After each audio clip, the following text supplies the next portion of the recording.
இரண்டாவது பகுதி ஒரு அடியான் இன்னொரு அடியானுக்கு அநியாயம் செய்யறது. புகாரி முஸ்லிம்ல வரக்கூடிய செய்தி, துல்ம் அநியாயம் என்பது நாளை மறுமை நாளையில இருள்களாக இருக்கும், பல இருள்களாக இருக்கும். அநியாயம் என்பது நாளை மறுமை நாளையில இருள்களாக இருக்கும்.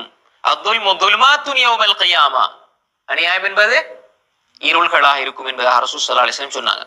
அப்போ ஒரு மனிதன் நாளைக்கு அநியாயத்தை பிற மனிதனுக்கு அநியாயம் செய்துட்டு போனால் அந்த இருள்களினுடைய விளைவை அவன் சந்திப்பான். அத இந்த செய்தி வந்து புகாரியுடைய 2440, முஸ்லிமுடைய 2579 வருது இந்த செய்தி. அடுத்த ரிவாயத் வருது அபூ ஹுரைரா ரலியல்லாஹு அன்ஹு தொட்டு, நபி ஸல்லல்லாஹு அலைஹி வஸல்லம் قال, நபி ஸல்லல்லாஹு அலைஹி வஸல்லம் சொன்னாங்க, யாராவது ஒரு மனிதர் இன்னொரு சகோதரனுக்கு அநீதி இழைச்சிட்டால், அவரை பத்தி தப்பா பேசிட்டா அல்லது அவருடைய பொருளை சொத்தை செல்வத்தை அபகரிச்சிட்டால் இருந்தா நீங்க அவற்றை மன்னிப்பு கேட்டு அதுல இருந்து விடுதலையாகி விடுங்கள். இந்த மௌத்தாகிறதுக்கு முன்னுக்கு விடுதலை ஆகிரும். அப்ப அல்லாஹ் தஆலா வந்து அநியாயம் செய்ய மாட்டான். அநியாயம் செய்து அவன் ஹராமாக்கிட்டான். இப்ப ஒரு ஆள் இன்னொரு ஆளுக்கு அநியாயம் செஞ்சிட்டார் என்றால், இப்ப இவர் அநியாயம் செஞ்சிட்டாருன்னா அல்லாஹ் வந்து இவருக்கு செஞ்ச அநியாயத்தை அல்லாஹ் மன்னிப்பான்? அவருக்கு மன்னிக்க மாட்டான். யாரு மன்னிக்காத வரை? குறித்த நபர் மன்னிக்கணும். குறித்த நபர் மன்னிக்காத வரையில அல்லாஹ் மன்னிக்கிறது அல்லாஹ்க்கு ஹராம். புரியுதா உங்களுக்கு? இப்ப எனக்கு ஒரு ஆள் அநியாயம் செஞ்சிட்டாரு இருந்தா அல்லது நான் ஒரு ஆளுக்கு அநியாயம் செஞ்சா நான் அவர்கிட்ட மன்னிப்பு கேட்டு அவர் மன்னிச்சிட்டேன்னு சொன்னதை அல்லாஹ் மன்னிப்பான். நான் அநியாயம் செஞ்சவர், அநியாயம் செய்யப்பட்டவர் என் மூலமாக அவர் மன்னிக்காதவரை அல்லாஹ் மன்னிக்க மாட்டான். அதான் நாங்க புரிஞ்சுக்கிறோம்.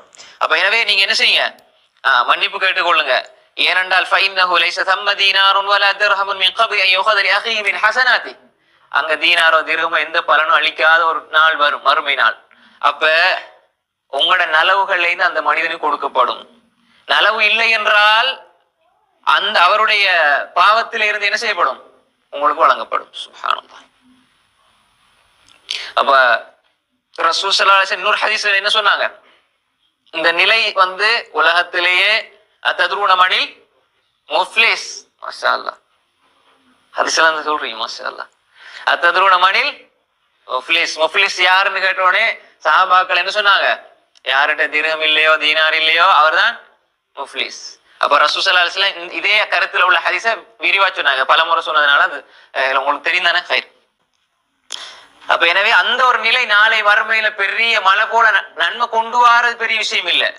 அந்த நன்மைய பாதுகாத்து வச்சு இருக்கணும்.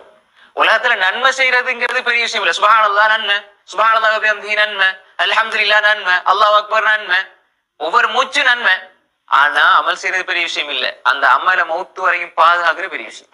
நிறைய பேர் என்ன செய்யறாங்கன்னா அமல்களை செஞ்சு அப்படியே அள்ளி கொடுத்துட்டு போயிடுறாங்க. அதான் பெரிய ஒரு துர்ப்பாக்கியமான நிலை.